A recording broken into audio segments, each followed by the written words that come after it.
사무엘하 39장 39번째 시간 이제 사무엘서 거의 다 끝나가는데 오늘 사무엘하 18장의 내용은 굉장히 의미 있고 중요한 내용입니다. 한번 생각해 보겠습니다. 사무엘하서 11장 12장에서 다윗이 밧세바와 이제 간음을 하는 끔찍한 죄를 저지릅니다. 이때 이제 다윗이 그 죄를 감추려고 밧세바의 아내인 그 충성된 군인 우리아도 또 이제 죽이는 범죄를 하는데, 이로 인해서 이제 다윗의 가정에 그 끔찍한 비극이 이제 일어나는 내용이 사무엘하 13장부터 18장까지 나오게 됩니다. 오늘은 이제 그 마지막 부분인데, 다윗의 큰아들이던 암논이 그 배다른 여동생인 다말을 범하는 끔찍한 죄를 짓게 됩니다. 이때 다윗이 이제 이 사실을 알면서도 아무 일도 하지 않고 내버려둠으로써 불의를 방관하게 됩니다. 이게 다윗 정의를 바로 세워야 할 왕이자 아버지의 책무를 다하지 못할 때 결국 또 다른 불의가 생겨나게 됩니다. 이 다말의 친오빠이던 압살롬이 결국에는 그 형인 암논을 죽여서 동생의 복수를 하고 외할아버지인 구술왕 달메가 다스리는 지역으로 도망을 칩니다. 다윗이 이제 이때 왕으로서는 압살롬을 사면하지만 아버지로서는 압살롬을 용서하지를 못합니다. 사실은 다윗은 반대로 했어야 됩니다. 왕으로서는 정의를 바로 세우지만 아버지로서는 개인적으로 아들을 용서하고 아들을 안아줬어야 되는데, 그러니까 거꾸로 하게 되면서 이 일로 인해서 이제 압살롬의 마음이 완전히 아버지에게서 돌아서게 됩니다. 아시는 것처럼 압살롬이 스스로 이제 왕이 되려고 치밀하게 쿠데타를 계획을 합니다.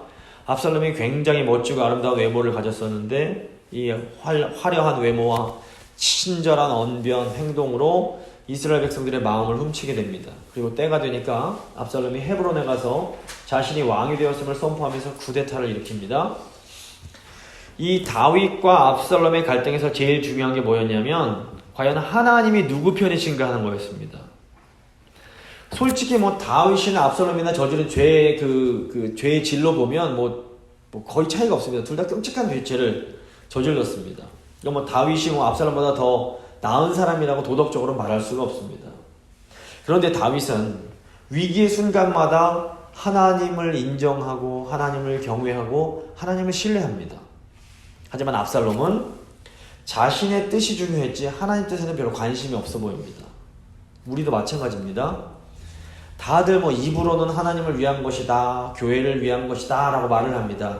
하지만 정말 중요한 건 뭐냐면 우리 마음 중심이 정말로 하나님을 향하고 있는가, 이게 중요합니다. 나나 다른 사람이나 죄의 부분에 있어서는 더 나았다고 말할 수 있는 부분이 없는 겁니다. 근데 정말 우리 마음이 진실되게 하나님을 향하고 있다면 하나님께서 우리의 마음을 알아주십니다. 결국 이제 다윗은 이 아들 압살롬에게 쫓겨서 예루살렘 성으로부터 이제 도망을 쳐야만 했습니다. 이때 다윗으로부터 하나님의 그 헤세드의 은혜를 경험했던 사람들은 다윗이 도망칠 때 다윗을 따릅니다. 굉장히 어려운 상황이 되었지만 다윗의 곁에 머물고자 하는 것입니다. 하지만 당시 이제 최고 지략가이던 이 밧세바의 외할아버지로 추정이 되던 아히도벨은 다윗이 아니라 압살롬의 편에 서게 됩니다. 그러니까 우리가 위기가 다가오면 진짜 왕에게 충성된 사람인지 아니면 겉으로만 충성했던 사람인지가 환하게 드러나게 됩니다. 이게 우리 신앙도 마찬가지입니다. 위기의 순간이 되면 우리가 정말로 왕이신 예수님께 충성하는 사람인지 아니면 그냥 편할 때 좋을 때만 충성하는 사람인지가 드러나게 됩니다. 내 마음대로 되지 않고 내 뜻대로 되지 않을 때에도 예수님을 따르는 사람인가가 우리가 진짜 제자인가 아닌가를 결정하는 분별해주는 시금석이 됩니다. 하나님은 다윗의 편이셨습니다. 압살롬의 곁에는 당시에 가장 뛰어난 모략가인 아히도벨이 있었습니다. 하지만 하나님은 이 아히도벨의 말이 아니라 다윗의 충성된 부하이자 친구였던 후세의 말을 그 압살롬이 듣게 하십니다. 그래서 우리 삶에서 가장 하나님 백성의 삶에 있어서 가장 중요한 것은 하나님이 누구 편이신가, 다시 말하면 내가 과연 하나님 편에 있는가 하는 게 중요한 겁니다. 정말로 우리가 하나님 편이라면, 하나님이 우리의 편이시라면 뭐 상황이 아무리 어려워져도 두려워할 필요가 없습니다. 잠시 잠깐은 막 그 공경에 처하는 것 같고 위기가 있는 것 같고 하지만 결국에 하나님 편에 있다면 하나님께서 모든 것을 다 역전시켜 주십니다. 이제 사무엘하 18장은 반란을 일으킨 압살롬이 죽음을 당하는 내용입니다. 압살롬이 그 이제 허영심을 자극하는 뭐 하늘에 이슬이 내리는 것처럼 막 공격하고 이렇게 해서 후세가 막 이렇게 허영심을 자극하는 조언을 하니까 그 뛰어난 아히도벨이 아니라 후세의 조언을 택해서 결국 이제 다윗이 그 압살롬의 군대와 전쟁 치를 수 있는 준비를 할 수 있게 됩니다.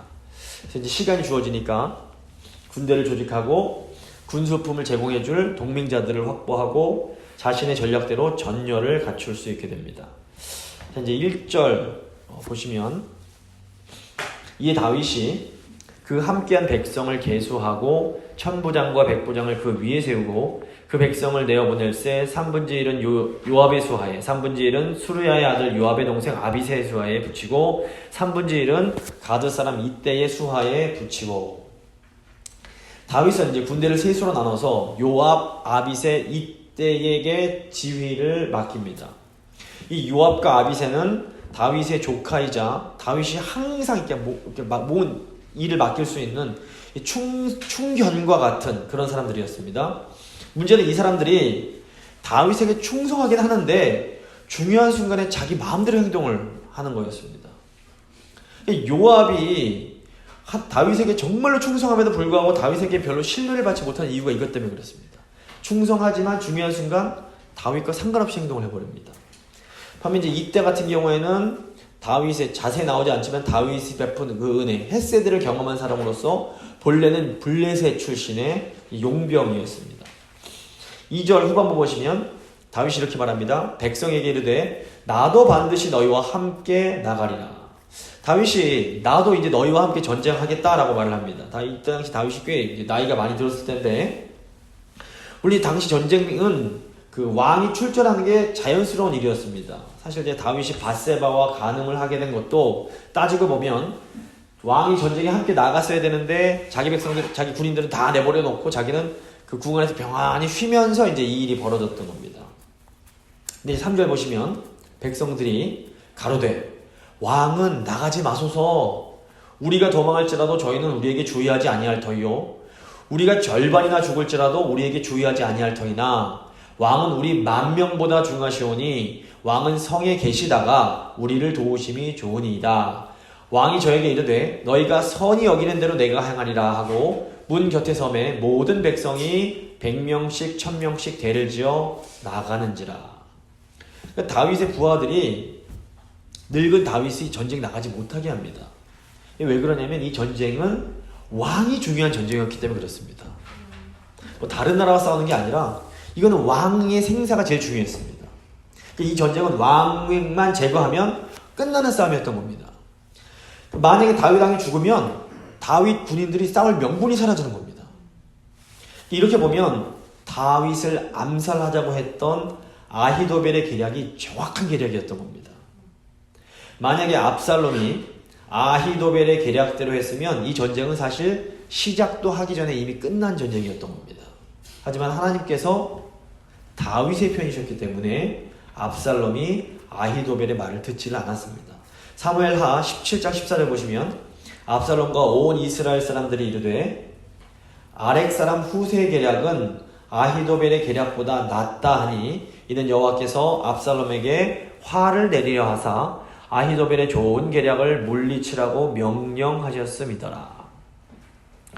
모든 전쟁은 여호와께 속해 있습니다.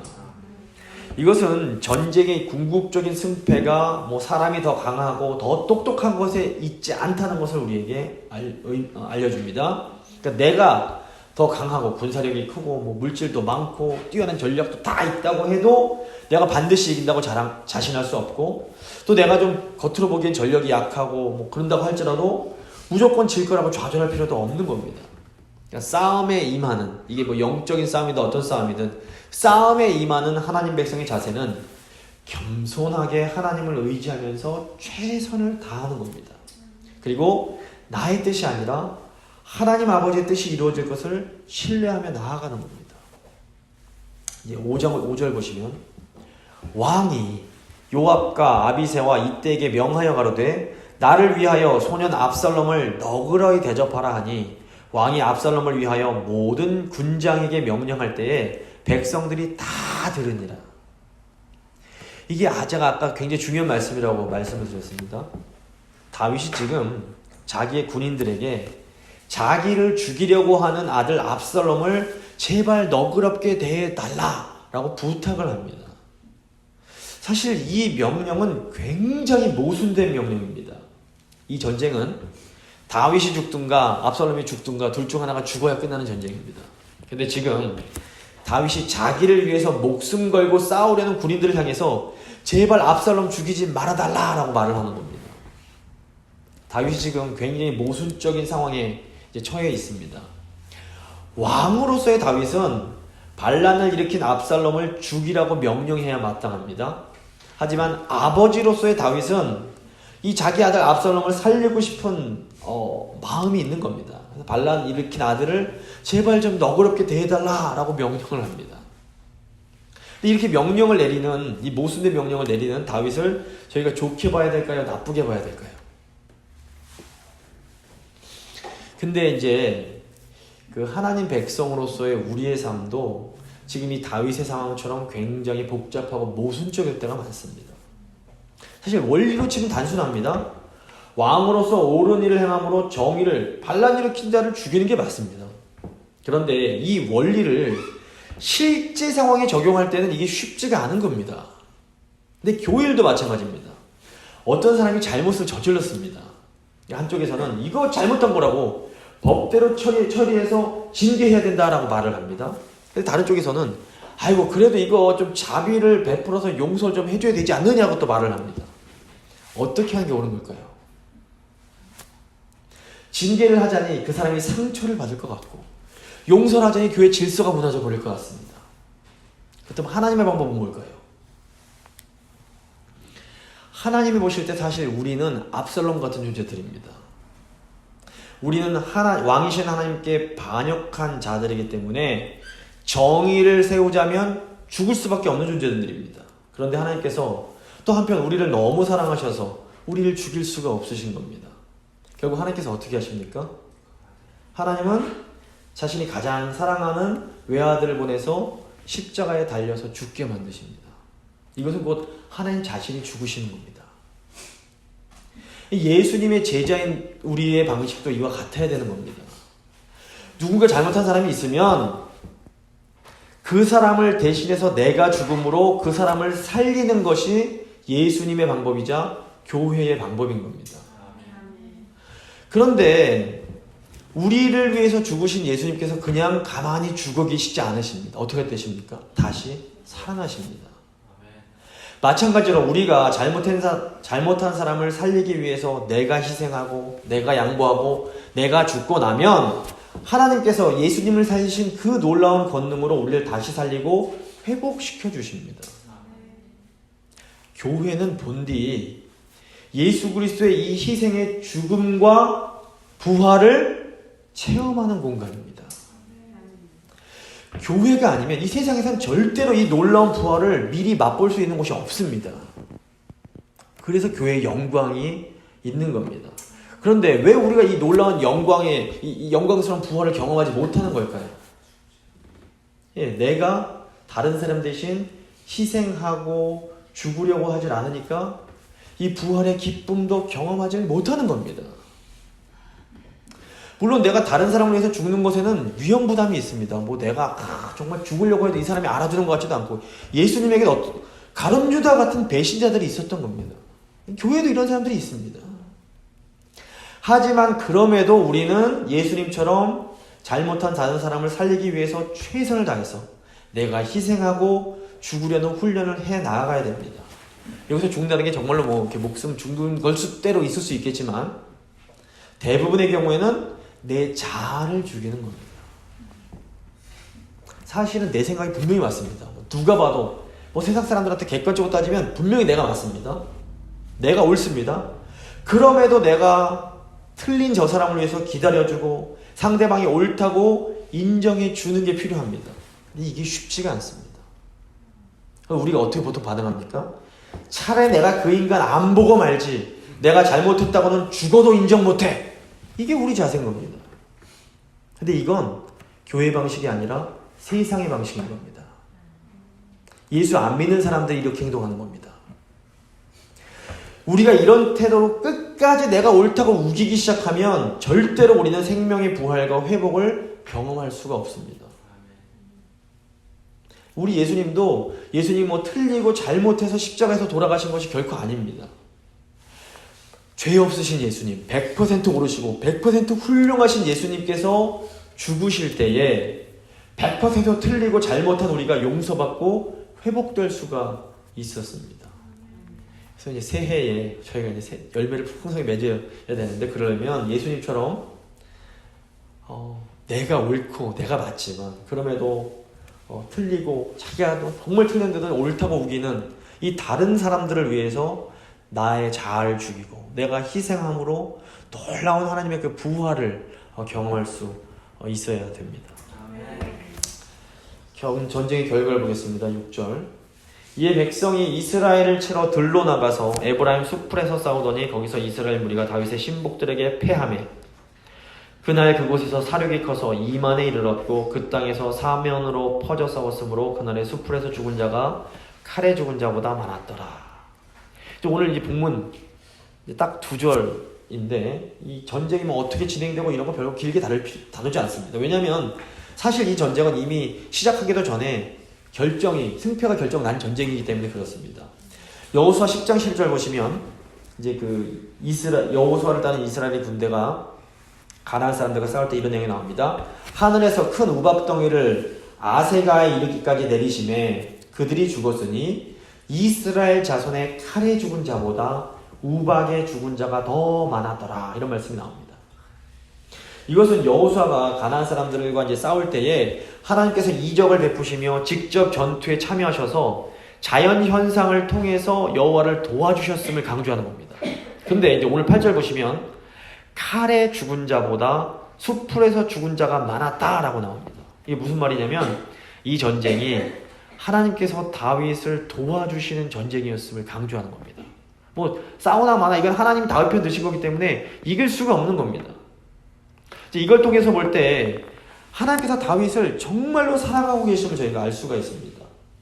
다윗은 하나님과 언약 맺은 사람입니다. 하나님과 언약을 맺은 사람은 잘못하면 야단 맞습니다. 징계 받습니다. 아니면 뼈아픈 고통을 당합니다. 하지만 하나님과 언약 맺은 사람은 하나님께서 절대로 그 사람을 버리시진 않는 겁니다. 이게 우리도 마찬가지입니다. 우리가 예수 그리스도 안에서 하나님과 새 언약을 맺은 백성들입니다. 그래서 우리가 잘못하면 우리도 야단 맞고 어린아이 맴매 맞듯이 야단 맞습니다. 이게 고통스럽습니다. 너무너무 아픕니다. 그런데 그럼에도 우리가 하나님 언약 맺은 새 언약 백성들이기 때문에 하나님께서 결코 우리를 버리시진 않는 겁니다. 결국엔 마지막 순간에는 건져주십니다. 이게 우리 언약 맺은 백성들의 놀라운 특권입니다. 하나님이 우리를 꽉 잡고 계시고 우리가 말 안 들으면 맴매도 때리시고 괴롭힘도 당하게 하시고 고통스럽게 만드시지만 절대로 우리를 버리시지 않습니다. 이제 압살롬의 죽음이 이제 9절부터 나옵니다. 9절.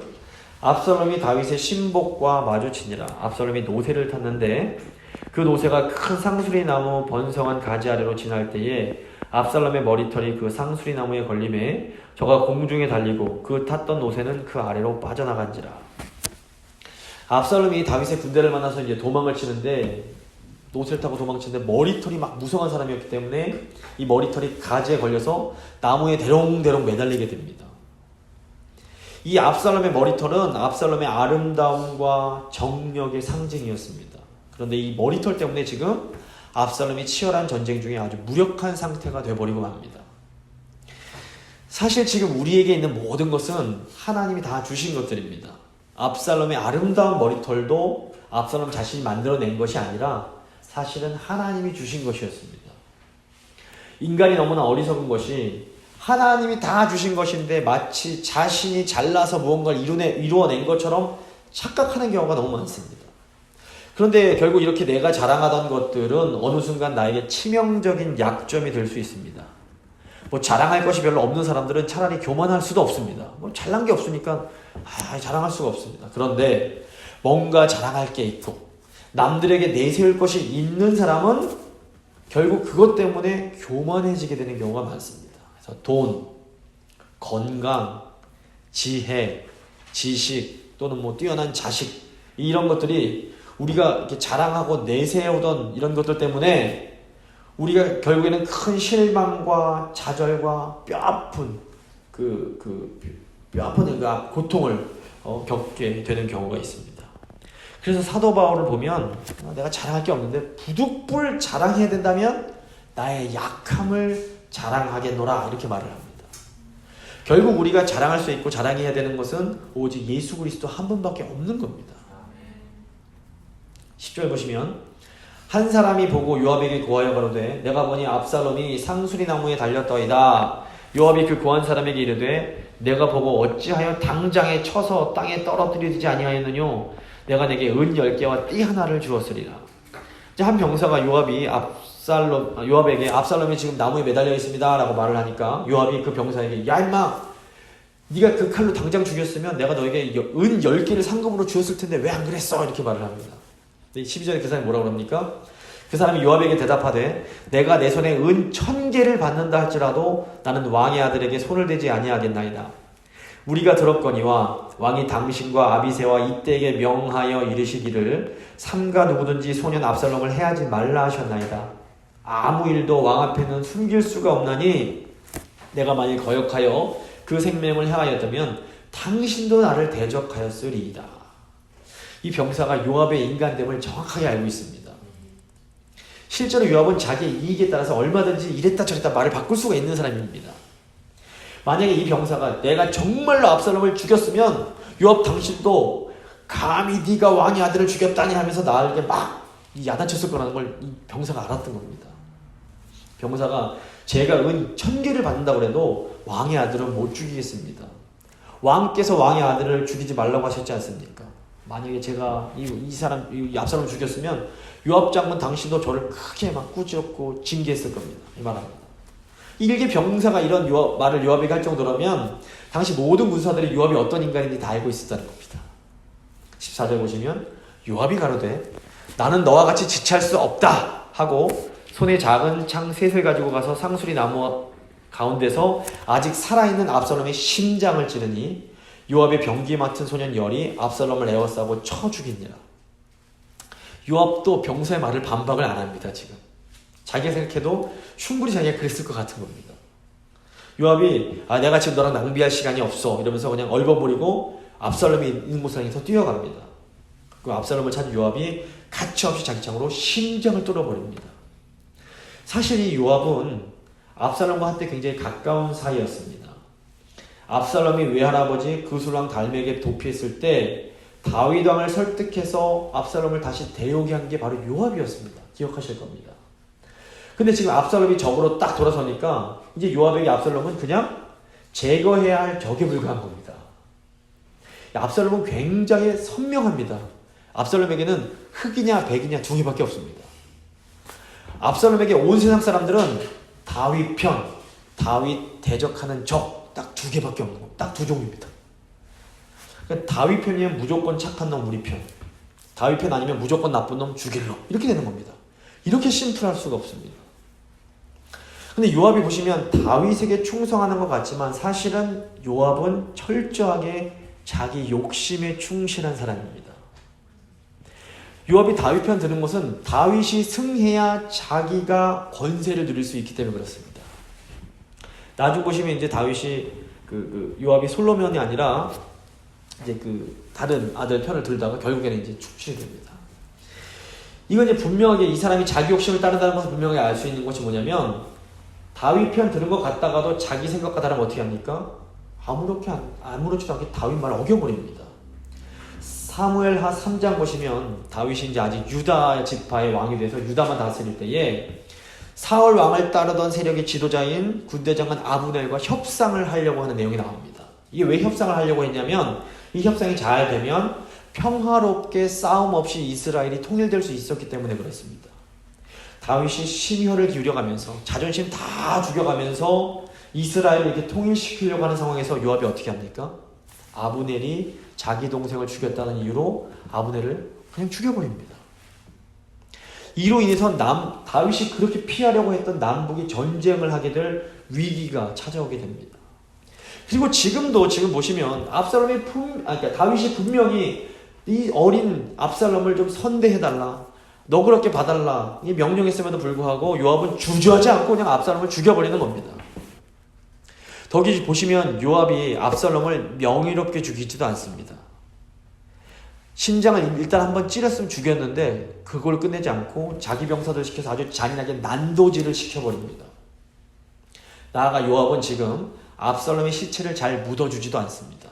16절 보시면 요압이 나팔을 불러 백성들로 그치게 하니 저희가 이스라엘을 따르지 아니하고 돌아오니라. 무리가 압살롬을 옮겨다가 숲을 가운데 큰 구멍에 던지고 그 위에 심히 큰 돌무더기를 쌓으니라. 온 이스라엘 무리가 각기 장막으로 도망하니라. 요압이 지금 이 압살롬의 시체를 구덩이에 던져버리고 그 위에 큰 돌무더기를 쌓아버립니다. 그런데 이걸 보면 과거 이스라엘이 아골골짜기에 아간의 묘를 쌓은 것과 굉장히 비슷합니다. 이건 굉장히 수치스러운 겁니다. 죽은 망자에 대한 예의가 전혀 없는 겁니다. 지금 요압은 다윗의 명령을 어김으로 다윗을 모욕하고 이제는 압살롬의 시체마저 모욕하고 있습니다. 도대체 요압을 어떻게 우리가 봐야 되는 걸까요? 오늘 말씀 마지막 부분에 가서 요압에 대해서 한번 재평가를 해보도록 하겠습니다. 결국 압살롬은 지금 가족 묘에도 안정되지 못하고 광야에 묻혀버립니다. 이거는 당시로선 굉장히 끔찍한 죽음입니다. 18절 보시면 압살롬이 살았을 때에 자기를 위하여 한 비석을 가져 세웠으니 이는 저가 자기 이름을 전할 아들이 없음을 한탄함이라. 그러므로 자기 이름으로 그 비석을 이름하였으며 그 비석이 왕의 골짜기에 있고 이제까지 압살롬의 기념비라 일컫더라. 여기 이 내용이 왜 나오는 걸까요? 사무엘하 14장을 보시면 압살롬이 아들 셋에 딸 하나를 두게 됩니다. 그런데 오늘 이제 말씀 보시면 압살롬은 후대에 남길 아들이 없다라고 생각해서 스스로 비석을 남기게 됩니다. 성경이 자세히 나와 있지 않기 때문에 정확한 사연은 모르지만 아마도 그 사무엘하 14장 27절에서 딸의 이름은 자기 이제 여동생의 이름을 따서 이제 짓게 되는데 아들의 이름 나오지 않는 걸 보면 아들들이 일찍 죽었을 가능성이 있습니다.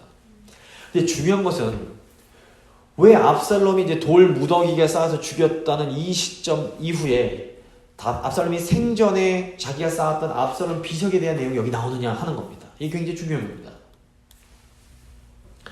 압살롬이 살았을 때에 자기 이름을 따서 지은 비석은 압살롬의 허영심을 보여줍니다. 압살롬이 굉장히 허영이 찬 사람입니다. 그래서 아히도벨의 얘기 듣지 않고 후세 얘기 들은 것도 이 허영심을 자극하기 때문에 그렇습니다. 그런데 이제 이 허영에 찬 압살롬의 최후가 어떻습니까? 조상의 묘에도 묻히지도 못하고 아무렇게나 쌓아올린 돌무더기로 끝이 나고 맙니다. 이 압살롬의 인생은 헛되니 모든 것이 헛되다라는 이 전도자의 말을 굉장히 생생하게 보여줍니다. 이 압살롬의 인생은 하나님으로부터 아주 아름다운 외모와 좋은 능력을 선물로 받았음에도 평생 허영심에 사로잡혀서 인생을 헛되이 허비해버린 이 헛된 인생의 본보기라고 볼 수 있습니다. 그러니까 하나님께 아무리 좋은 달란트와 은사, 재능을 선물로 받은 사람이라고 해도 하나님의 뜻을 따르지 않고 자신의 그 헛된 욕심, 허영심을 추구하다 보면 이렇게 압살롬처럼 허무한 인생을 살아갈 수밖에 없음을 우리에게 잘 보여줍니다. 한편 이 나무에 매달려서 최후를 맞이한 압살롬의 죽음은 하나님의 율법을 거침없이 범한 압살롬의 그 죄에 대한 심판이라고도 할 수 있습니다. 율법에 따르면 출애굽기, 신명기, 레위기를 보면 아버지께 반역한 아들은 죽임을 당해야 됩니다. 또 아버지의 아내나 첩과 동침한 자도 하나님의 심판을 받아서 죽임을 당해야 된다라고 율법이 명하고 있습니다. 그래서 이제 9절 보시면 압살롬이 공중에 매달렸는데 이게 문자적으로 보면 하늘과 땅 사이에 매달려 있는 겁니다. 이 압살롬의 모습은 한편 훗날 십자가, 즉 나무에 매달려서 죽으신 그 예수님의 죽음에 대한 어렴풋한 그림자이기도 했습니다. 지금 압살롬은 자신의 죄 때문에 저주를 받아 나무에 매달려 죽임을 당하지만 우리 예수님은 우리의 죄를 대신해서 저주를 받아 나무에 매달려서 죽음을 당하시는 겁니다. 이제 19절부터 다윗의 애도의 내용이 나옵니다. 19절 사독의 아들 아히마아스가 가로되 청하건대 나로 빨리 왕에게 가서 여호와께서 왕의 원수 갚아주신 소식을 전하게 하소서. 요압이 저에게 이르되 너는 오늘 소식을 전하는 자가 되지 말고 다른 날에 전할 것이니라. 왕의 아들이 죽었나니 내가 오늘날 소식을 전하지 못하리라 하고 구스 사람에게 이르되 내가 가서 본 것을 왕께 구하라 하매 구스 사람이 요압에게 절하고 다름질하여 가니. 압살롬의 죽음으로 전쟁이 이제 끝이 났습니다. 이 소식은 한편으로 좋은 소식이었지만 또 한편으로는 나쁜 소식이었습니다. 반란군이 진압되고 전쟁이 끝났다는 것은 좋은 소식입니다. 하지만 다윗의 아들 압살롬이 죽었다는 것은 나쁜 소식인 겁니다.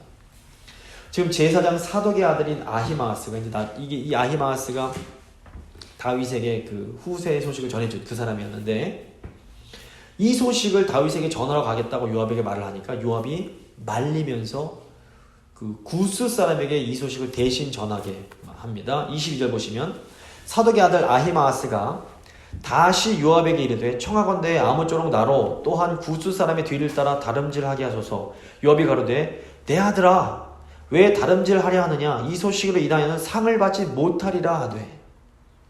이 말을 보면 요압이 지금 사독의 아들 아히마아스를 아끼고 보호하려고 하는 것처럼 보입니다. 하지만 사실상 요압은 아히마아스가 아니라 자기 자신을 보호하고 싶어 하는 겁니다. 아히마아스는 제사장 사독의 아들로 다윗과 굉장히 친한 관계입니다. 아히마아스는 요압이 압살롬을 죽였다는 사실을 잘 알고 있었습니다. 요압은 다윗과 친한 아히마아스를 통해서 자신이 다윗의 명령을 어기고 압살롬을 죽였다는 소식을 다윗에게 알리고 싶지가 않았던 겁니다. 그래서 구체적인 상황을 잘 모르는 구스 사람에게 이 소식을 대신 전하게 만듭니다. 23절 보시면 아히마아스가 다시 말합니다. 저가 아무쪼록 다름질하겠노라 하는지라 요압이 가로되 그리하라 하니. 아히마아스가 들길로 다름질하여 구스 사람보다 앞서 가니라. 때에 다윗이 두 문 사이에 앉았더라. 파수꾼이 성 문루에 올라가서 눈을 들어보니 어떤 사람이 홀로 다름질하는지라. 파수꾼이 외쳐 왕께 구하매 왕이 가로되 저가 만일 혼자면 그 입에 소식이 있으리라 할 때에 저가 차차 가까이 오니라. 파수꾼이 본즉 한 사람이 또 다름질하는지라 문지기에게 외쳐 이르되 보라 한 사람이 또 혼자 다름질한다 하니 왕이 가로되 저도 소식을 가져오느니라. 파수꾼이 가로되 나 보기에는 앞선 사람의 다름질이 사독의 아들 아히마아스의 다름질과 같으니이다. 왕이 가로되 저는 좋은 사람이니 좋은 소식을 가져오느니라. 아히마아스가 요압에게 그래도 가겠노라고 내가 달려가겠노라고 조릅니다. 그러니까 요압이 어쩔 수 없이 그래라 이렇게 말을 합니다. 아히마아스는 지금 이 아들의 소식을 간절히 기다리고 있을 그 다윗을 위해서 지름길로 달려갑니다. 이제 이 성경 구조를 보면 이 구스 사람은 그냥 보통 길로 쭉 달려갔을 텐데 아히마아스는 빠를 뿐더러 지혜롭기 때문에 그 가로질러 가는 길을 알고 있었습니다. 자, 보시면 자녀가 살해를 당했다는 소식을 이제 부모가 들을 때에 누구한테 듣는 게 더 좋을까요? 가까운 친구한테 듣는 게 좋을까요? 아니면 경찰에게 듣는 게 좋을까요? 당연히 이런 슬픈 소식은 친구에게 듣는 게 더 낫습니다. 이 아히마아스가 친구라면 구스 사람은 경찰과 같았습니다. 아히마아스는 다윗을 사랑하는 사람으로서 다윗에게 이 소식을 전하러 갔습니다. 반면 이 구스 사람은 그저 요압에게 받은 임무를 수행하기 위해서 다윗을 향해 나아갔습니다. 아히마아스는 아마도 이 전쟁터에서 압살롬이 죽었다는 소식을 딱 듣자마자 속으로 다윗을 걱정했을 것입니다. 다윗이 이 소식을 듣고 받을 충격을 알았기 때문에 다윗을 돕기 위해서 그렇게 열심히 기를 수가 앞서 갔던 겁니다. 28절 보시면 아히마아스가 외쳐 왕께 말씀하되 평강하옵소서 하고 왕의 앞에서 얼굴을 땅에 대고 절하여 가로되 왕의 하나님 여호와를 찬양하리로소이다. 그 손을 들어 내 주 왕을 대적하는 자들을 붙여 주셨나이다. 왕이 가로되 소년 압살롬이 잘 있느냐? 아히마아스가 대답하되 요압이 왕의 종 나를 보낼 때에 크게 소동하는 것을 보았사오나 무슨 일인지 알지 못하였나이다. 지금 아히마아스가 압살롬 죽은 것을 알면서도 왕이 압살롬에 대해서 물으니까 선뜻 대답을 못합니다. 이것은 다윗이 받을 충격이 얼마나 크지 않았기 때문에 걱정이 돼서 말을 못하는 겁니다. 30절 보시면 왕이 가로되 물러나 곁에 있으라 하며 물러나서 섰더라. 구스 사람이 이르러 고하되 내 주 왕께 보할 소식이 있나이다. 여호와께서 오늘날 왕을 대적하던 모든 원수를 갚으셨나이다. 왕이 구스 사람에게 묻되 소년 압살롬이 잘 있느냐? 구스 사람이 대답하되 내 주 왕의 원수와 일어나서 왕을 대적하는 자들은 다 그 소년과 같이 되기를 원하나이다. 구스 사람은 이제 다윗 왕이 압살롬이 잘 있느냐 물을 때 아무렇지도 않게 압살롬 죽었습니다. 왕을 대적하는 자는 다 압살롬처럼 되기를 원합니다. 아주 그냥 거침없이 말을 해버립니다. 지금 구스는 요압처럼 압살롬에게 아무 동정심도 없는 겁니다. 다윗에게 동정심도 없고 압살롬에게도 아무런 동정심이 없습니다. 이것도 조심해야 될 것이 요압이나 이 구스 사람처럼 아무 감정 없이 일을 처리하는 사람은 나쁜 놈이고 압살롬의 죽음을 슬퍼하는 다윗이나 아히마아스는 좋은 사람으로 이렇게 단순하게 생각하면 안 된다는 겁니다. 성경이 그걸 가르치지 않습니다. 압살롬의 죽음을 다윗에게 알리는 데 있어서는 요압, 아히마아스, 구스 사람이 각각 다 독특한 제 역할을 하고 있는 겁니다. 지금 성경은 누가 잘했다, 누가 못했다 이 평가를 하지 않습니다. 성경은 아히마아스와 다윗의 이 감정적이고 인격적인 특성이 더 영적이고 더 경건하다고 하지도 않고 또 요압과 구스 사람이 어떻게 보면 기계적이고 자기 맡은 바에 직무에만 충성하는 이런 특성은 영적이 아니고 경건하지 않다라고 말하지도 않습니다. 이 죄와 구원이 막 뒤섞여 있는 이 세상에는 언제나 이 두 종류의 특성이 다 뒤섞여서 공존을 하게 되어 있습니다. 물론 우리는 이왕이면 요압이나 구스 사람처럼 무뚝뚝하게 살기보다는 다윗 왕이나 아히마아스처럼 인격적으로 이렇게 살아가기를 원합니다. 하지만 죄와 은혜가 공존하는 이 현실 속에는 오직 인격적으로 이렇게 감정적으로 참 이렇게 따뜻하게 하면 다 잘 될 거라는 이런 생각은 굉장히 순진한 생각에 불과합니다. 세상은 그렇지가 못합니다. 가장 영적이면서도 가장 현실적인 책인 이 성경은 이렇게 순진한 생각, 그냥 착하게 살면 다 잘 될 거야 이런 거 지지하지 않습니다. 실제로 다윗 왕에게는 감정에 섬세하고 민감한 아히마아스도 필요했지만 감정에 무딘 구스 사람 같은 사람도 필요했던 겁니다. 그리고 충동적이고 야비하며 기회주의적임에도 불구하고 다윗에게는 요압 같은 사람도 필요했습니다. 중요한 것은 하나님을 갈망하는 마음을 가진 다윗과 칼을 휘두를 때 기쁨을 누리는 이 요압 같은 사람 모두 하나님의 백성이라는 점입니다. 요압이 이방인이 아닙니다. 그래서 저희가 이제 그러면 요압이 과연 구원받았다는 거야? 못 받았다는 거야? 이렇게 질문하면 이건 답이 없는 겁니다. 구원은 하나님께 속한 것이기 때문에 우리는 요압에 대해서 왈가왈부할 수가 없습니다. 하지만 하나님께서는 이 모든 사람들, 모든 상황을 통해서 하나님의 뜻을 결국에는 이루어 가십니다. 그러니까 우리가 하나님의 주권을 이렇게 철저하게 믿을 때에 우리는 때로 요압 같은 만타를 하면서 어이구 하나님 어떻게 저럴 수가 있어 할 때에도 너무 이렇게 막 힘들어하지 않고 좀 더 여유를 가질 수가 있습니다. 하나님께서 저런 사람도 다 사용해서 하나님의 뜻을 이루어 가시겠지. 이런 생각을 가질 수가 있는 겁니다. 33절 보시면 왕의 마음이 심히 아파 문로로 올라가서 우니라. 저가 올라갈 때 말하기를 내 아들 압살롬아, 내 아들 압살롬아, 내가 너를 대신하여 죽었다면 압살롬 내 아들아 내 아들아 하였더라. 아들이 죽었다는 소식을 들은 다윗이 말로 표현할 수 있을 만큼 가장 큰 슬픔을 표현하면서 크게 슬퍼합니다. 이 압살롬의 죽음은 다윗에게는 다윗이 마셔야 할 쓴 잔이었습니다. 예수님께서 겟세마네 동산에서 기도하실 때 아버지여 만일 아버지의 뜻이거든 이 잔을 내게서 옮기시옵소서. 그러나 내 원대로 마시고 아버지의 원대로 되기를 원하나이다. 이렇게 기도를 하십니다. 근데 이제 하나님께서는 예수님에게 이 잔을 옮겨주지 않으십니다. 다윗도 예수님처럼 이 쓴 잔이 옮겨지지 않았고 다윗은 이 쓴 잔을, 이 고통의 잔을 하나도 남김없이 마셔야만 했던 겁니다. 보시면 다윗이 압살롬아 3번을 부르고 내 아들아 이렇게 5번을 외칩니다. 성경에서 뭔가 이렇게 반복해서 부를 때에는 이건 굉장히 독특한 표현 방법입니다.